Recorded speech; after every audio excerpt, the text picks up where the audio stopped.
Sup, mga chong, mukhang chongo. Shout out, Mark. For today's video, food trip daw, food trip. Magpo-food trip kami ng fries, burger, saka milk tea. Sinusuyo niya ako. So, dito tayo ngayon sa bahay nila Ate Joy, sa asyenda nila Ate Joy, guys. And na-miss nila ako, kaya sabi nila kita-kita tayo, tapos mag-food trip tayo. Kaya yun, tour ko kayo dito sa bahay nila, guys. Pagkikialaman na natin yung tour guide. Tour na. Pa-shoutout Ate Joy. Shoutout Ate Joy. Shoutout mo si Ate Jonalyn. Ay, shoutout Ate Jona, Galala. Tapos sila Kuya Brian. Shoutout nyo sila. Kuya Brian, next kami labon nyo. Mark, shoutout mo sila. Si Sandra, shoutout mo si Sandra. Shoutout Sandra. Kayo na ba? Sinong magluluto ay? Ikaw na. Kami na lang ni Mark ang magluluto for today. So, i-explain ni Chef Mark kung paano iluluto yung mga natin, mga product natin. Nangyari gamit, non? Yun, Ate Jonah, naghahanap ka ng food, by the way. Pag in-edit ko na itong vlog, kung makita mo, sinabi ko naghahanap ka ng foods, nakita ko yung chat mo. And ang cooker natin ngayon ay si Mark. Shout out sa aming magaling na cooker. Pinabisita namin siya para magluto din. Unang step daw, painitin muna yung kawali, wag yung ulo na nagluluto. Yung chef namin medyo nalilito siya pa muna kung paano, kasi first time niya magluto. Yung step, painitin yung kawali, hawakan kung napaso, yun na yun. Mantika na isang garapon ang ibubuhos natin dyan for the cooking show ni Mark, kasi bawal ang hindi high blood pagkatapos kumain. Chef Mark, ano pong masasabi mo sa iluluto mo ngayon? Anong in-expect mo na mag-expect kami sa'yo?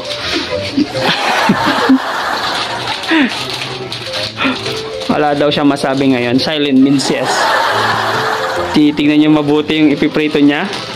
And yun, nilagay niya sa lalagyan, tapos ilalagay niya sa kawali.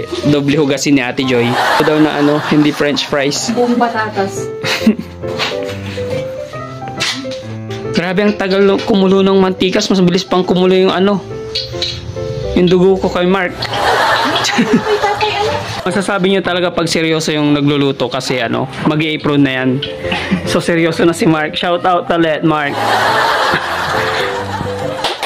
Ox. First prize goes to. So yun, tagal uminit pero maghuhulog daw siya ng isa para try lang. Tignan natin kung grabe, ganyan ang pagluluto daw ng french fries para ma-maintain, may isa-isa lang iluluto. Okay. Okay. Ready, get set, go for the go. Mekos na lang daw yan sa amin ni Chef Mark. So yun guys, medyo interview natin si Chef Mark ngayong araw. So, how's your love life this past few years? Wala pa. Pero magaling ka na magluto, pwede ka na mag-asawa. Sabi nga nila. So, may hinihintay ka ba na tao sa buhay mo na dumating? O dumating sa ibang buhay yung hinihintay mong tao? Yung hinihintay mong dumating sa ibang tao, dumating. Ibang tao ang dumating. Okay lang yan. At least masaya siya. At least masaya siya, Matuto tayo maging masaya sa kasiyahan ng taong mahal natin, Shout out, Mildred.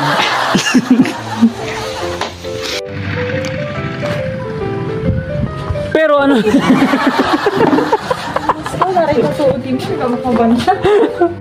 Ate Joy, paano mo masasabi pagluto na yung french fries? Kasi kanina pa kami dito. Mag-iiba yung color niya, tas medyo malutong na tignan. Paano mo masasabing malutong kung tignan lang? Pag color black na yan. Ini-interview ko daw si Mark dito ay sa love life kasi niya. And yun nga, sabi niya, yung taong hinihintay niyang dumating sa ibang tao dumating. Kawawa ka naman, Mark. Okay lang daw yan, marami pa yung darating, sa ibang tao darating. Bago dumating yung para sa'yo. Sa ibang tao muna darating. Sa ibang tao. So yun guys, medyo sinisita na kami ng supervisor namin sa french fries. Kasi overcook Kaso na. wala tayong pinagpagtidrainan. Okay lang ta, Minsan drain na rin tayo sa work pero wala din naman tayo ng pagdidrainan. Kasi after 5 minutes and 20 years naluto na yung unang batch ng french fries. Anong masasabi mo sa batch ng french fries natin ngayon? Sarap yan, malutong siya. Sure. Grabe, napaka-professional ng ating chef dito Walang ulit mo, Mark. Oo, paano maglagay ng asin? Sure. Okay. Okay, next. So yun guys, ang next natin gagawin na iprito natin ng squid ball. Tignan natin kung mainit na yung charot lang. 1, 2, 3. Mekos-mekos na yan. Fishball na yung susunod. Sa mga expert dyan sa pagluluto ng mga ganitong pagkain wag nyo po kami i-bash. Kasi first time namin magluto ng ganito. Wow, ang dami yung kikiam guys. So yun, mainit na yung kawali, mainit na rin yung ulo ko. Kasi medyo ang tagal maluto. Gusto nyo pumunta. Punta na lang kayo dito, 5 pieces. Bili na po kayo. So, imimekos-mekos na lang natin yan. Sapat po ba yung yung mantika? Or yung pagmamahal na ibabalik niya? So yun guys, mekos-mekos na lang tayo sa pagluluto. Parang naparami yung tatlo lang naman ang kakain dito. Parang ilan lang ang kakain tapos ganito karami yung dito. Kasalanan mo to Ate Jonah hindi ka pumunta. Kasalanan mo to. O dapat sisisin ko dito kasi ang dami yung binili dito sa pinito tapos wala ka din.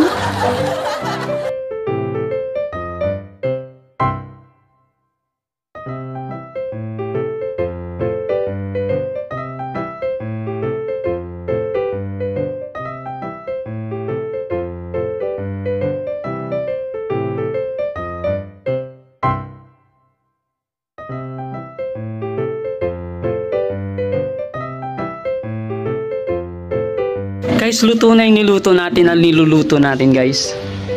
Shout out sa mga nagluto dyan. Hindi kasama si Ate Joy. Kami lang. Hi Belle! Magagalitan niya. Guys, mukbang tayo guys and magko-question and answer fortune tayo. Silang magtatanong at sasagutin natin ang bawat isa. Grabe, hindi kita si Ate Joy sa video. Hi! So si Mark ang magtatanong kasi mahina yung boses niya. Anong tanong? Ikaw magtatanong. Guys, ang sausawan natin suka. Suka. So si Ate Jay magtatanong sa atin. Ang sasagutin na lang natin siya. Ano yung tatanong ko? Nothing's personal. Huwag sa love life, huwag sa edad. Thank you. So, kumusta naman kayong dalawa ngayong ngayon? Ang ganda ng sagot. Gusto ko rin yun. Wala pa nga akong sagot, Tito Rick. Kami nagligo dito. Wala akong liguan to. Walang liguan. Si Mark lang. Si Mark Natural lang. na gwapo yan.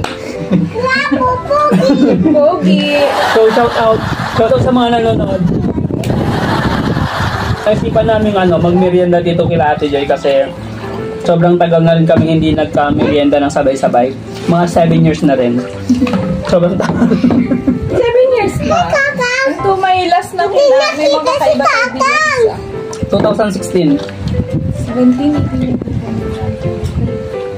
18. Mag-8 years na. 7 years kasi 2016 tayo nasa Villasis. Hindi! Mag-8 years na. Nag-away na po kami, so tapos na po yung friendship namin dito. Bye vlog. Hey vlog! So anong update bukod kay Belle? Sa atin? Hindi, kay Mark na lang. Si Mark kasi yung Shout out Ate John, nasa kayo sa'yo sana kami hingi update Kaso nga, hindi mo alam magmotor, walang lisensya, sabi mo. Si Mark is nakatulala na, sabi niya may tulog siya pero hindi naman halata. So Mark, kamusta ang puso mo ngayon? Mabuti na. Mabuti na! Mabuti na. Ibig sabihin, nakamubo na siya kina Joy at May picture na ng Cut, Baka marinig cut, cut. Ako kung saan sa'yo, anak. Swerte ng babae na minamahal ni Mark kasi nahahanap nila yung totoong tulab nila.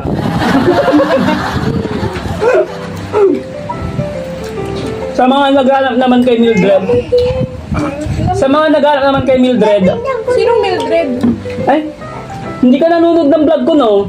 Hindi ka nanonood ng mga, diba? Hindi ka kasi. Nanonood ka na? Yung Mildred yung panggap niya. Magpanggap na girlfriend. Yung Ba't dinidesisyonan mo na ako? Wala pa akong kinikita sa Facebook. Baka naman Facebook. Sharing ko sa'yo natin yung history ni Mark sa buhay. Si Mark na lang po sabi natin kasi tagal din natin hindi nakita si Mark eh. Na-miss ko si Mark. Maliban sa pagkanta niya. Miss ko siya. Grabe yung fresh ng hangin, no? Ano? Hindi naman ibalit siya. Gano'n no, labi. So yun nga guys, niisip ko pa ba kung tutul ko yung friendship namin dito kasi hindi sila nanonood ng mga vlog ko guys, hindi nila kilala si Mildred. Guys, anak ng buhay ko guys. Bakit eh? Kasi maugip si mama ko. Maugip ka daw mama ah. Na, dumidilim-dilim. Ano masasabi mo Mark? Si Mark! Ito yung literal na si Mark! Tahimik lang! Legit! Ito si Mark, tahimik. Loko-loko daw tayo sabi ni Bel. Ma'am, Joke lang.